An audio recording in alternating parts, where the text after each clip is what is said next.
Hello everyone, welcome to my YouTube channel English literature zone. आज की video में हम लोग सेक्सुअल पॉलिटिक्स जो कि केट मिलिट की काफ़ी फेमस वर्क है उसके बारे में पढ़ेंगे। तो वीडियो शुरू करते हैं। वीडियो इजी लैंग्वेज में होगा, आपका वीडियो के थ्रू हेल्प होता है आपके सिलेबस का है, तो प्लीज़ आप लोग वीडियो को लाइक करना, चैनल को सब्सक्राइब करना और कमेंट करके भी बताना वीडियो में कैसा लगा। तो वीडियो शुरू करते हैं। Sexual politics is a non fiction book written by American author and activist Kate Millett. Sexual politics जो है ना एक नॉन फिक्शन वर्क है जिसको कि लिखा गया है एक अमेरिकन ऑथर और एक्टिविस्ट इट मीन्स कार्यकर्ता के द्वारा, केट मिलेट के द्वारा, based on her PhD dissertation. PhD में जो मतलब डिजर्वेशन इट मीन्स शोध जो करना होता है ना पीएचडी करने पे, तो उसी चीज़ पे वो मतलब शोध की है ये, मेनली वो वुमेन के बारे में, तो उसी चीज़ पे बेस्ड है। ठीक है।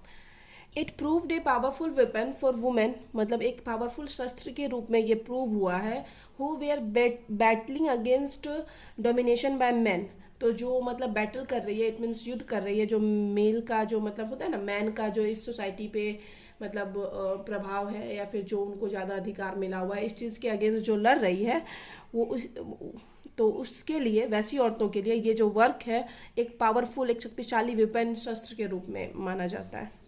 She explores the role of patriarchy plays. Patriarchy plays it means पितृसत्तात्मक जो प्लेज होता है, नाटक होता है इन सेक्सुअल रिलेशन में, उसके मतलब रोल को बताती है, specially those between man and women, specially man और वुमेन के बीच के रिलेशन को। She focuses on the work of famous author including D.H. Lawrence, Henry Miller and Norman Mailer, looking at the way they view and discuss through a traditional male filter। मतलब वो क्या है ना, किसके वर्क पे focus करती है, DH Lawrence के वर्क पे फोकस करती है, हेनरी मिलर और नॉर्मन मेलर के वर्क पे फोकस करती है, और दिखाती है कैसे वो एक मेल फिल्टर यानी अकॉर्डिंग टू मेल जो सोसाइटी मतलब कैसी होनी चाहिए। मतलब ये लोग ना मेल के अकॉर्डिंग सोचते थे, इट मीन्स मेल के फेवर में ये लोग मानते थे कि हाँ वुमेन को मतलब सिर्फ मतलब मेल के आकर्षण करने के लिए वुमेन बनी हुई है, मेल को आकर्षित करने के लिए। ठीक है, तो उनके मतलब दृष्टिकोण को दिखाती है। Sexual politics is considered one of the first work of radical feminism. मतलब सेक्सुअल पॉलिटिक्स है ना फर्स्ट वर्क माना जाता है जो मतलब एकदम मतलब होता है ना कि बहुत अच्छे से मतलब कट्टरपंथी नारीवादी को सपोर्ट करता है। And it explores the themes of sexual discrimination. इसका जो थीम है वो sexual discrimination, it means male female में जो डिस्क्रिमिनेशन भेदभाव होता है ना उसको दिखाता है, दिखाना मेन इस विषय पर डिस्कस किया गया इसमें। एंड सोशियो पॉलिटिकल अंडरपिनिंग, सामाजिक और राजनीतिक स्तर पर जो ऑफ जेंडर डिस्क्रिमिनेशन, जो मतलब जेंडर डिस्क्रिमिनेशन किया जा रहा है, इट मीन्स औरत और आदमी में जो अंतर दिखाया जा रहा है, मेल फीमेल में जो अंतर दिखाया जा रहा है उस पर मेनली फोकस किया गया है। ठीक है, सामाजिक स्तर पे भी और राजनीतिक स्तर पे भी। और ये जो वर्क है ना इसको 1970 में पब्लिश किया गया था, ये याद रखिएगा, ये आप मेंशन भी कर सकते हैं कहीं पे भी। Sexual politics was largely influenced by Simone de Beauvoir's 1949 book The Second Sex। मतलब जो केट मिलेट जो सेक्सुअल पॉलिटिक्स लिखी वो किस बुक से प्रभावित था, सिमोन डी ब्यूवोयर के बुक जो है द सेकेंड सेक्स से प्रभावित थी वो। उनका बुक को पढ़ी थी तो उससे प्रभावित होकर ये वर्क लिखी। ठीक है, द सेकेंड सेक्स पे भी हम ऑलरेडी वीडियो अपलोड कर रखे हैं। Author of this book Kate Millett, इस बुक की जो ऑथर है, लेखिका है Kate Millett, was an American, एक अमेरिकन फेमिनिस्ट है, एक्टिविस्ट है, राइटर है, एजुकेटर है, आर्टिस्ट, टीचर और human right advocate, it means मानव के अधिकारों की वकालत करती है, ये सब है। She has been described as one of the most influential Americans of the 20th century. 20th century की सबसे प्रभावशाली अमेरिकन्स के रूप में उनको देखा जाता है, उनको डिस्क्राइब किया जाता है। एज ए पॉलिटिकल एक्टिविस्ट, एक राजनीतिक कार्यकर्ता के रूप में, millet has been fought for the right of women. Millet क्या करती है ना, महिलाओं के अधिकार के लिए लड़ती है। She authored numerous articles and books, ढेर सारा आर्टिकल्स लिखी और बुक भी लिखी, इंक्लूड जिसमें शामिल है flying, going to Iran, the 1919, the loony bin trip, Sita and the basement. ठीक है, फिर आगे है sexual politics is general in ideas and activities. Ideas में, विचार में और एक्टिविटीज़ में जनरल है। सामान्य है, दैट आर कंसर्न विथ जो कि संबंधित है, how power is shared between man and women, की कैसे पावर को शेयर करना चाहिए मैन एंड वुमेन के बीच में, मतलब क्या क्या पावर होनी चाहिए, and how this effect their relationship, और कैसे मतलब पावर किसके पास क्या है और कैसे ये चीज़ जो है ना उनके रिलेशनशिप को इफेक्ट करता है, रिलेशनशिप पे प्रभाव डालता है। एज केट मिलेट राइट्स, जैसे कि केट मिलेट लिखती है, the politics, politics word use की है इन सेक्सुअल पॉलिटिक्स, मतलब सेक्सुअल पॉलिटिक्स में जो ये पॉलिटिक्स वर्ड यूज़ की है Kate Millett, which doesn't mean, जिसका अर्थ ये नहीं है to meeting chairman and parties, मतलब हम लोग में नॉर्मली पॉलिटिक्स का क्या अर्थ होता है कि किसी बड़े आदमी नहीं होता है नेता वेता से मिलना, तो बट इनका जो पॉलिटिक्स है उसका ये मतलब नहीं है कि किसी चेयरमैन या पार्टी से मिलना। The term politics here refers to, यहाँ पे जो पॉलिटिक्स वर्ड का यूज़ किया गया है उसका अर्थ है पावर स्ट्रक्चर रिलेशनशिप, मतलब पावर स्ट्रक्चर पावर पे बेस्ड रिलेशनशिप को दिखाता है, इन विच जिसमें one group is controlled by other, मतलब एक को दूसरे ग्रुप के द्वारा कंट्रोल किया जा रहा है, ठीक है। इन अदर वर्ड, दूसरे शब्दों में, sexual politics is difference in the amount of power between sexes.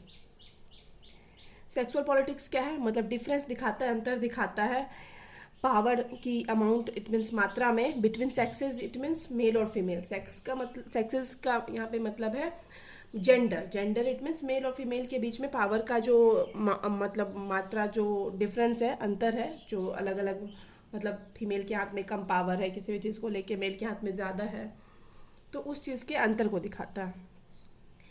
In our male dominant society, जो हमारी मेल डोमिनेंट सोसाइटी है, culture and civilisation also play an important role in surpassing the female, मतलब male dominant society तो है ही, लेकिन हम लोग का जो कल्चर है या सिविलाइजेशन है उसका भी बहुत बड़ा मतलब महत्वपूर्ण रोल है वुमेन को सरप्रेसिंग, इट मीन्स दबाने में, पीछे रखने में, ठीक है। केट मिलेट कहती है because of our social circumstances, मतलब हमारे सामाजिक जो हम लोग का इन्वायरमेंट है, male and female are really to culture, male और फीमेल को दो अलग अलग कल्चर को फॉलो करना पड़ता है, and their life experiences are utterly different, और उनका जो लाइफ का एक्सपीरियंस होता है, अनुभव होता है, वो भी अलग अलग होता है। क्रूशियल इम्प्लिसिट, और ये मतलब महत्वपूर्ण अंतर्निहित सत्य है कि जो है फीमेल और मेल के लिए अलग अलग कल्चर बना होता है हमारी सोसाइटी में। Millett considers education to be a great women, Millett education को बहुत बड़ा अस्त्र, बहुत अच्छा अस्त्र मानती है in improving the status of women, जिससे वुमेन के जो स्टेटस है उसको इम्प्रूव किया जा सकता है। Which we can understand through this line, जिसको कि हम इन लाइन्स के थ्रू समझ सकते हैं। इफ़ नॉलेज इज़ पावर, कि अगर नॉलेज पावर है, पावर इज़ ऑल्सो नॉलेज, तो पावर भी नॉलेज है, and a large factor in their subordinate position, subordinate position it means जो पीछे है फीमेल, तो उसका जो मेन जो कारण है ना, उसका लार्ज फैक्टर है is the Fairlie systematic ignorance patriarchy imposes upon women, मतलब सिस्टमैटिक इट मीन्स पूरा सिस्टम के द्वारा ही उनको इग्नोर किया जाता है, जो कि पैट्रियार्की इम्पोजेज अपॉन वुमेन, जो कि वुमेन के ऊपर थोपा गया था। पैट्रियार्की इट मीन्स पितृसत्तात्मक जो समाज है उसके द्वारा जो वुमेन पे थोपा गया था, तो पूरा सिस्टम ही वुमेन के अगेंस्ट है, इट मीन्स उनको आगे बढ़ने से रोकता है।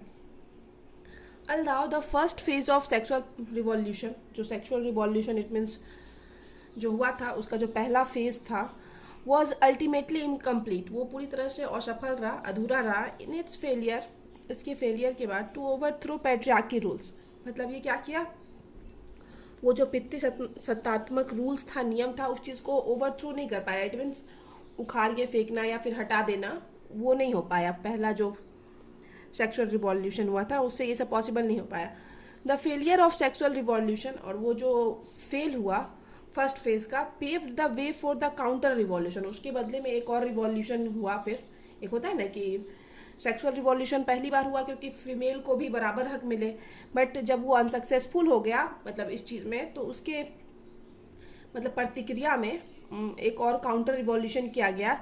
ए range of reactionary moves intend to reestablish patriarchal rules, मतलब फिर से पैट्रियार्कल रूल्स स्थापित करने के लिए फिर से वहाँ पे रिवॉल्यूशन किया गया, क्रांति किया गया। एंड ट्रेडिशनल सेक्स रोल्स, और परंपरागत जो सेक्स रोल्स चला आ रहा है, मतलब फिर से मेल के हाथ में पावर देने के लिए रिवॉल्यूशन किया गया। The book closes with 4 chapter discussing in great detail the work of book जो है 4 चैप्टर के साथ ही क्लोज हो जाती है, किसके डिस्कस करते हुए the work of D H Lawrence के वर्क को डिस्कस करते हुए, Henry Miller, Norman Mailer and the Jean Genet के वर्क को डिस्कस करते हुए। The first of this explores Lawrence heroes manipulation of women. First तो ये एक्सप्लोर किया गया कि लॉरेंस जो अपने वर्क में है ना, हीरो को दिखाते थे कि हीरो जो है ना औरतों को छलता था, इट मीन्स छेड़छाड़ करना, धोखा देना, ये सब करता था। जो पहले जो सोसाइटी था उस हिसाब से लॉरेंस प्रेजेंट करते थे अपने हीरो को। And the coopting of sexual liberation as a means of reestablishing traditional sex roles. और इसी वजह से क्या हुआ ना, traditional sex roles, it means पहले जो परंपरागत सेक्स रूल चला आ रहा है मेल के हाथ में पावर, वही फिर से रीएस्टेब्लिश होता रहा। मतलब हमेशा से वही चलता आ रहा है और उसी की स्थापना भी हुई। There is also an analysis of Lawrence dissatisfaction. यहाँ पे मतलब जो केट मिलेट है लॉरेंस के डी.एच. लॉरेंस के डिससेटिस्फेक्शन को भी दिखाती है कि कैसे वो सेटिस्फाई नहीं है विथ वुमेन से। And his focus on male relationship, और वो फोकस करते हैं मेल के रिलेशनशिप पे। And his consideration of love and sexuality in term of power, कि कैसे जो है ना मतलब वो क्या करते हैं, लव और सेक्सुअलिटी पे फोकस करते हैं लेकिन पावर के टर्म में, कि मतलब मेल के पास ज़्यादा पावर है तो मेल डोमिनेटेड ये सोसाइटी दिखाते हैं। और जो डी.एच. लॉरेंस के वर्क में दिखाया गया है। डिस्कसिंग मिलर के बारे में डिस्कस करते हुए, Miller examines how he reduces women to the role of object, कि कैसे वो वुमेन को दिखाएं एक ऑब्जेक्ट के रूप में, एक मतलब होता है ना एक कोई पदार्थ या कोई वस्तु के रूप में दिखाया गया है फॉर मेल ग्रेटिफिकेशन, जो मेल को खुश करने के लिए है। ठीक है, एक ऐसे पदार्थ एक वस्तु के रूप में मिलर के वर्क में वुमेन को प्रेजेंट किया गया है कि वो मेल को खुश करने के लिए कोई वस्तु है। अब आगे 10, इस प्रकार sexual politics has been seen as the first book, sexual politics को पहला बुक माना जाता है of academic feminist literary critics. Academic feminist नारीवादी साहित्य जो होता है ना, फेमिनिस्ट मीन्स नारीवादी लिटरेरी साहित्यिक आलोचकों की क्रिटिक्स की पहली किताब मानी गई है। It was also extremely controversial, बहुत ज़्यादा कॉन्ट्रोवर्शियल भी रहा ये जो वर्क है।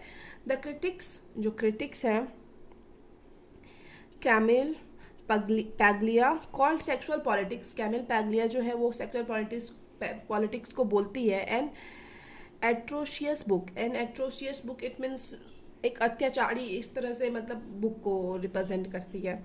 विच रिड्यूसेस कॉम्प्लेक्स आर्ट वर्क, मतलब जो आर्ट वर्क को नहीं दिखाता है। इट मीन्स बुक का मेन मोटिव क्या होता है, आर्ट को दिखाना, रचना, कला वो दिखाना, बट ये जो सेक्सुअल पॉलिटिक्स है उस चीज़ को नहीं दिखाता है। टू देयर पॉलिटिकल कंटेंट, मतलब अपने पॉलिटिकल कंटेंट के लिए वो क्या की है, आर्ट को रिड्यूस कम कर दिया अपने वर्क में केट मिलेट। ऐसा कैमिल पैग्लिया का कहना है कि ये जो केट मिलेट है आर्ट को दिखाने के बदले अपने वर्क में मतलब पॉलिटिकल कंटेंट के लिए मतलब बस फीमेल के बारे में बात की है। But the book also highly praised, लेकिन बुक को बहुत ज़्यादा प्रेज्ड मीन्स प्रशंसा भी मिली है। The New York time publish a review on the book in 1970 में न्यूयॉर्क टाइम इस बुक पे एक रिव्यू पब्लिश किया था। That predicted it would become, जिसमें यह भविष्यवाणी की गई थी कि यह क्या होगा, the Bible of women's liberation, women की मुक्ति के लिए एक बाइबल होगा। ये बुक जो है पास्ट में ऐसा मतलब द न्यूयॉर्क टाइम्स के द्वारा ये चीज़ पब्लिश करवाया गया था एक रिव्यू के रूप में। ठीक है, तो यहाँ पे ये ख़त्म होता है वीडियो। अगर वीडियो आपको अच्छा लगा, वीडियो के थ्रू आपका हेल्प हुई है, तो प्लीज़ आप लोग वीडियो को लाइक करना, चैनल को सब्सक्राइब करना और कमेंट करके बताना वीडियो आपको कैसा लगा। मिलते हैं नेक्स्ट वीडियो में नेक्स्ट टॉपिक के साथ।